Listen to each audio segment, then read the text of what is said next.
11 stab wounds. 3 hours of agony. A name whispered with her final breath.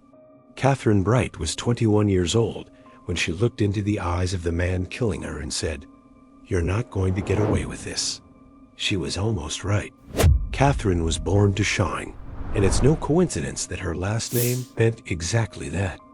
In Wichita, Kansas, she was known as Katie to her friends, the girl with the easy smile who worked at the Coleman Company and saved every penny for college. Her colleagues said she had something special, that rare combination of ambition and kindness that makes someone unforgettable. At 21, Katie already had her own house. Small, but it was hers. Every piece of furniture chosen with care, every corner decorated with the money left over from her paycheck. She shared the place with Kevin, her younger brother, who admired his sister's determination. Katie never waited for things to happen, he would say later. She made them happen. At work, Katie was the employee who arrived early and stayed late when necessary. Not out of obligation, but because she believed hard work would open doors. She talked about going to nursing school. She wanted to help people. Her supervisors were already considering a promotion. A 21-year-old girl with that sense of responsibility didn't come around every day. But there was something few people knew about Katie. She had an irrational fear of the dark. Since she was a child, she needed a light on to sleep. Friends would tease her, but she didn't care. "Everyone has their own ghost," she used to say. She didn't know her ghost would use the daylight.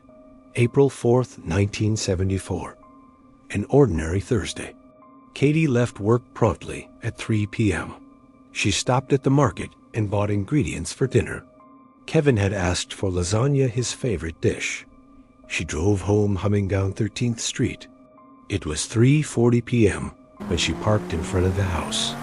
The man was waiting. He approached at the exact moment she was taking the groceries out of the car. Dark suit, glasses, professional air. He claimed to be a housing inspector. He needed to check the electrical system. It was required by law. Katie hesitated, that sixth sense we all have, but it was broad daylight. The man had identification. She opened the door. At 3:50 p.m., Kevin arrived to pick up some tools he had forgotten. The door was unlocked. "Katie?" He walked in. Everything seemed normal for 3 seconds. Then he saw the man holding a gun, and Katie sitting on the sofa, her eyes saying, "Run." What happened over the next 3 hours would transform Kevin Bright forever.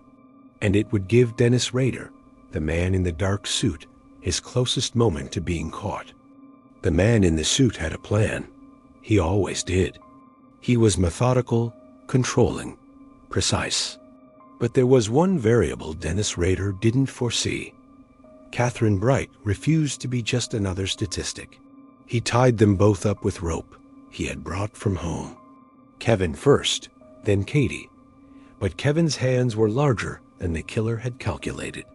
While Rader focused on Katie, Kevin began to work the knots loose. It took 40 minutes.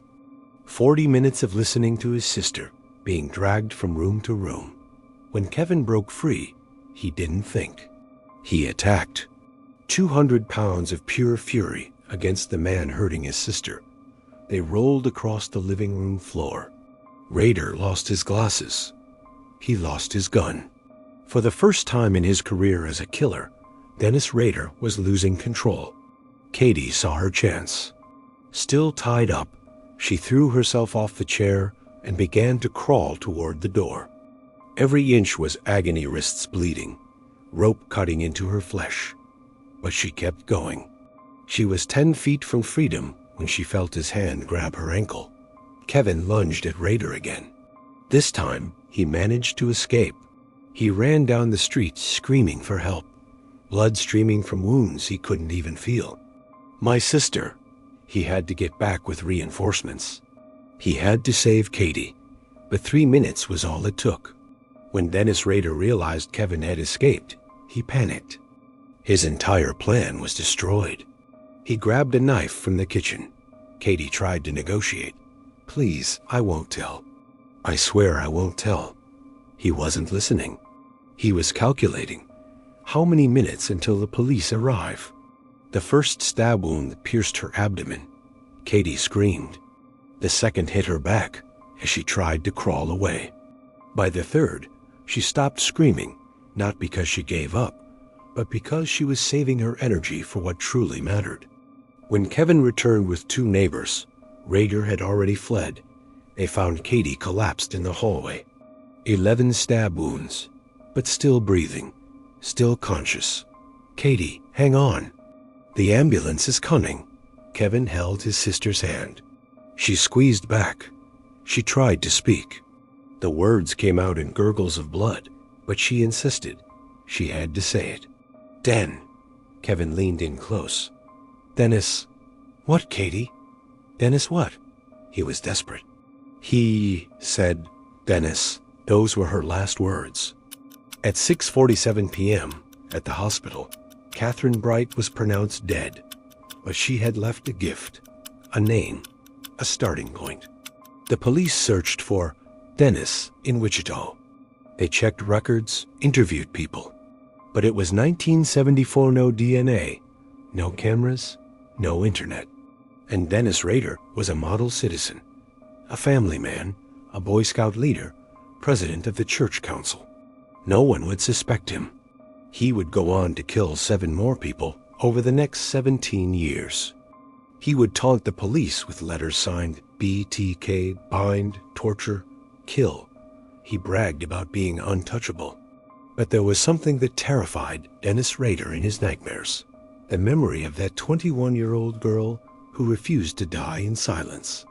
In 2005, 31 years later, Dennis Rader was finally caught. Not by police genius, but by a stupid mistake with a computer floppy disk. During the interrogation, when they mentioned Kathryn Bright's name, he became visibly uncomfortable. That one was different, he admitted. She fought. She shouldn't have fought. Kevin Bright was in the room when Rader confessed. For the first time in 3 decades, he heard the full name, Dennis Lynn Rader. If Katie had just had 10 more seconds, Kathryn Bright didn't manage to say the full name. But she said enough to haunt a killer for 31 years. Today, there is a scholarship in her name at Wichita State University for young people who, like her, dream big despite the circumstances. Kevin Bright never married. He never had children. He dedicates his life to speaking about domestic violence and serial killers. Katie saved me that day, he says. Now, I try to save others in her name. And if you are listening to this story, ask yourself, how many Kathryns go unnoticed? How many fight in silence? How many die whispering names we never investigate? If this story touched you, leave a like to honor Kathryn Bright's memory. Subscribe to the channel for more stories that need to be told. Share this so she is never forgotten. Because Katie didn't give up, and we won't either. We'll see you in the next video.